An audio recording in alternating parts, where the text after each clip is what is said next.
Hello again, نئی video کے ساتھ حاضر ہوں۔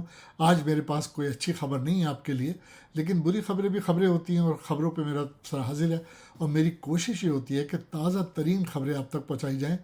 تو یہ جو خبر میں آپ کو دے رہا ہوں یہ تو چند گھنٹے پرانی ہے کہ پاکستان میں پی ٹی آئی سے بلہ چھین لیا گیا۔ سپریم کورٹ نے ایک مختصر سا فیصلہ دیا اور پشاور ہائی کورٹ کے فیصلے کو کل عدم قرار دیتے ہوئے الیکشن کمیشن کو خوش کر دیا۔ اور جو کچھ ہو رہا ہے 10 دفعہ ہم اس پر بات کر چکے ہیں، لنڈن پلان۔ اس پر بات کرنے سے پہلے میں اس سے زیادہ اور افسوسناک بات یہ کروں گا کہ دیکھیے، جب سے انگریزوں نے سلطنت عثمانیہ کو توڑا ہے اور یہ جو بحری قزاق تھے جو حاجیوں کو لوٹا کرتے تھے، یعنی آل سعود، ان کو تخت و تاج پہ بٹھا دیا ہے، بڑی مسلمانوں کی حالت خراب ہو رہی ہے۔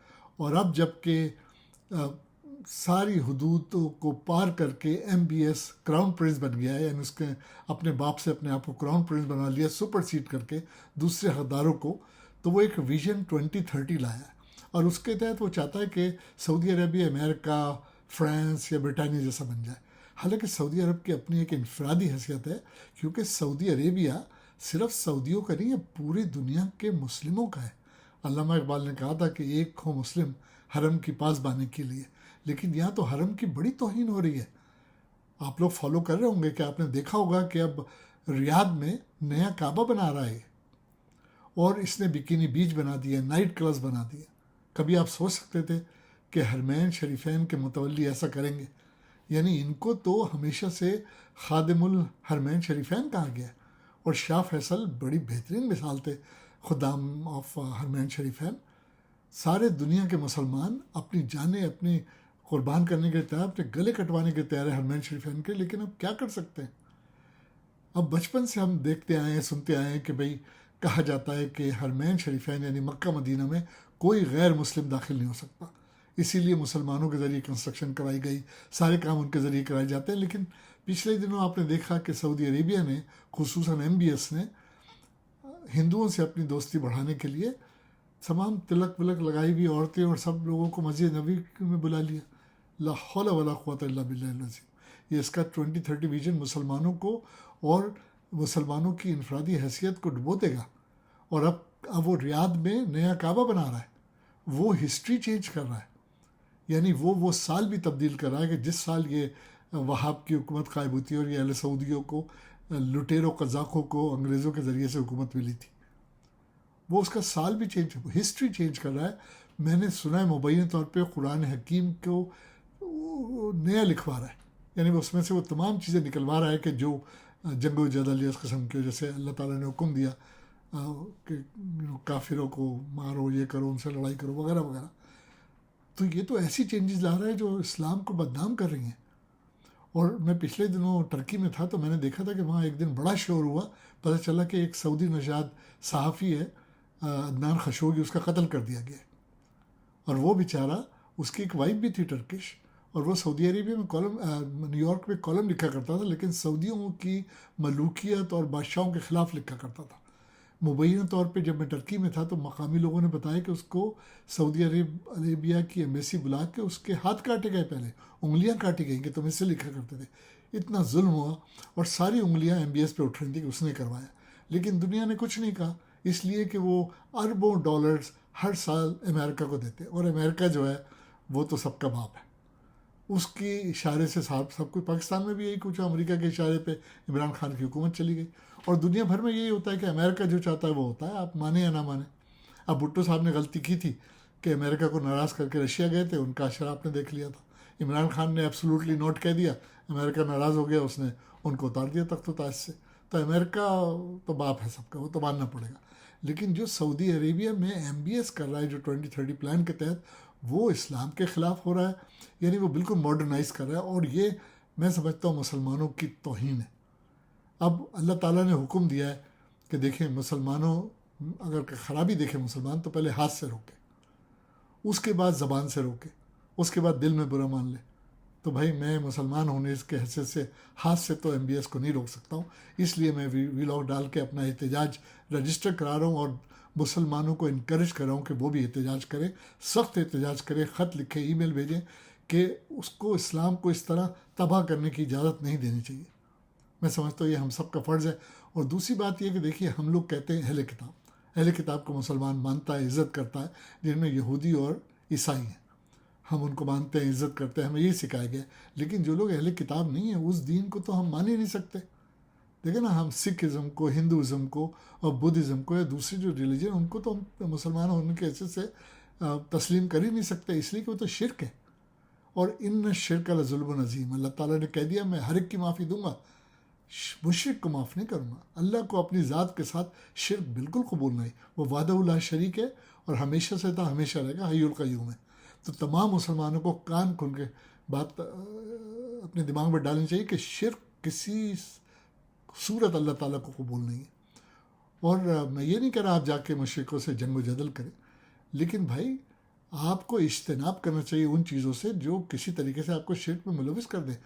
خدام حرمین شریفہ نے کس طرح مشرکین کو بلا لیا مسجد نبوی میں، یہ تو مسلمانوں کی سخت توہین ہے۔ تو میں اپنا احتجاج رجسٹر کر رہا ہوں اور مسلمانوں کو دعوت دیتا ہوں کہ وہ بھی پرامن اور اچھے طریقے سے احتجاج کریں، تاکہ جب یوم قیامت اللہ کے سامنے حاضر ہوں تو وہ کہہ سکے کہ ہم نے احتجاج کیا تھا اس غلط بات پہ، اس ظلم پہ۔ اب اگر ہم پاکستان کی بات کریں تو سپریم کورٹ نے چند گھنٹوں پہلے پشاور ہائی کورٹ کے فیصلے کو کل عدم قرار دیتے ہوئے بلے کا نشان پی ٹی آئی سے واپس لے لیا۔ اب دیکھیں، بظاہر اس کا مطلب یہ ہے کہ جتنے پی ٹی آئی کے امیدوار ہیں وہ بلے پہ الیکشن نہیں لڑ سکیں گے۔ اچھا، اب الیکشن کمشنر نے مگرمچھ کے آنسو روتے ہوئے ایکسٹینڈ کر دیا ٹائم کہ بلے کا نیا نشان آپ چوز کر لیں۔ کتنا ظلم ہے۔ اور چیف جسٹس صاحب جو ہیں، جو قاضی فائز ہے، 100% کمپرومائز ہے۔ دیکھیے، شاہد خاقان عباسی نے کل بتایا یہ بات کہ جس لندن پلان کی بات ہو رہی ہے، میں ایک میٹنگ میں موجود تھا جس میں طے ہوا تھا کہ 3 سپریم کورٹ کے ججز ریزائن کریں گے۔ آپ نے دیکھا 2 نے تو کر دیا، ان میں اعجاز الاحسن صاحب بھی ہیں جو نیکسٹ چیف جسٹس بننے والے تھے اسی سال 2024 میں، وہ ریزائن کر گئے۔ اور جن کے پیچھے قاضی صاحب پڑے ہوئے تھے، نقوی صاحب کے پیچھے، انہوں نے ریزائن کر دیا۔ ابھی ایک 3rd چیف جسٹس اور ریزائن کرنے والا ہے۔ اس کے بعد آپ دیکھیے وہ سیکوینس چینج ہو جائے گی چیف جسٹس بننے کی سپریم کورٹ میں۔ اور ہمارے ملک میں پاکستان کا جو چیف جسٹس آف پاکستان ہے اور جو آرمی کا چیف ہے، یہ 2 ہی لوگ طاقتور لوگ ہیں، یہی لوگ ملک رن کرتے ہیں۔ اس وقت دیکھا جائے تو بلا کسی شک و شبے کے سب سے بڑے غداران وطن یہ 2 ہیں، قاضی فائز عیسیٰ اور عاصم منیر۔ ان دونوں نے ملک کی جمہوریت کا اور ملک کا ستیہ ناش کر دیا۔ کیا یہ جمہوریت کی بات کرتے ہیں قاضی عیسیٰ؟ وہ پی ٹی آئی کے وکیل سے کہہ رہے ہیں کہ جو آپ نے انٹرا الیکشن کرائے ہیں اپنی پارٹی کے، وہ غلط ہے، ہمیں بتائیے آپ نے پشاور میں کہاں الیکشن کرائے۔ اب وہ گور خان کہہ رہا ہے کہ بھئی ہم نے واٹس ایپ پہ مطلع کیا تھا اپنے سارے جتنے ممبرز ہیں، ہمارے 8 لاکھ سے اوپر ممبر ہیں، ان کو کوئی اعتراض نہیں ہے، آپ کو کیوں اعتراض ہے انٹر الیکشن پہ؟ اور دیکھیں، حقیقت یہ ہے کہ آپ نون لیگ کے دیکھ لیجئے، مسلم لیگ نون کے الیکشن دیکھ لیجئے، آپ فضل الرحمان کے الیکشن دیکھ لیجئے، پیپلز پارٹی کے الیکشن دیکھ لیجئے، کسی بھی جماعت کے الیکشن دیکھ لیجئے، وہ تو کراتے ہی نہیں الیکشن، وہ تو موروثی سیاست کرتے ہیں کہ بھئی نواز شریف گیا تو شہباز شریف آ گیا، وہ گیا تو مریم آ گئی، مریم گیا تو حمزہ آ گیا۔ فضل الرحمان کا تو پہلے وہ اس کے باپ تھے، اب وہ ہے، اس کے ان کے بیٹے ہوں گے۔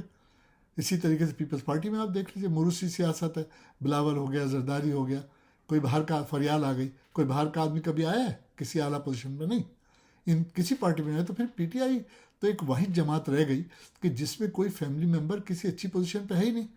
عمران خان نے تو کسی اپنے فیملی ممبر کو، یعنی حسام نیازی تک کو، جو بیچارہ اس کے لیے لڑتا رہا وکیل، اس کا بھانجا، اس تک کو کوئی عہدہ نہیں دیا ایسا کہ لوگ اعتراض کریں گے۔ صاف ستھری پارٹی ہے، یہ تو صرف ایک بہانہ ہے۔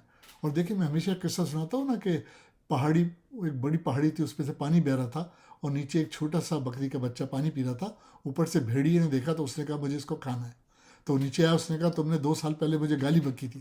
اس نے کہا حضور میری تو عمر ہی 1 سال ہے۔ تو اس نے کہا تمہارے باپ نے بکی ہوگی، اس کو کھا گیا۔ پاکستان میں بھی یہی ہو رہا ہے۔ قاضی فائز عیسیٰ، عاصم منیر اور یہ ٹولہ ہے، اس نے طے کر لیا ہے کہ اپنی ایکسٹینشنز لینے کے لیے نواز شریف کو واپس لانا ہے، کیونکہ وہ عمران خان تو کرے گا نہیں، وہ جانتے۔ اور اوپر سے یہ کہتے ہیں کہ امریکہ کو ناراض کر دیا، ایبسولوٹلی ناٹ کہہ دیا، اور یہ کہہ دیا، وہ کہہ دیا۔ بھائی، ہم ایک انڈیپینڈنٹ کنٹری ہے، ہم غلام کنٹری نہیں ہیں۔ اگر عمران خان نے کہا ایبسولوٹلی ناٹ، تو اس نے اس بات پہ کہا کہ بھئی ہم اپنے ایک آزاد ملک میں امریکہ کی مداخلت نہیں چاہتے، بہت نقصان ہو گیا ہمارا افغان وار میں۔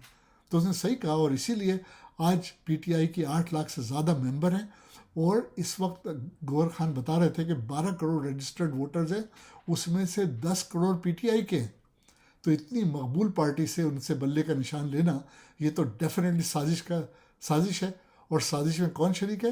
دو بڑے، یعنی قاضی فائز عیسیٰ اور عاصم منیر. اور یہی غداران وطن ہیں، ان کا محاسبہ ہونا چاہیے، عوام کو ان کا محاسبہ کرنا چاہیے، سڑکوں پہ نکلنا چاہیے اور سخت احتجاج کرنا چاہیے.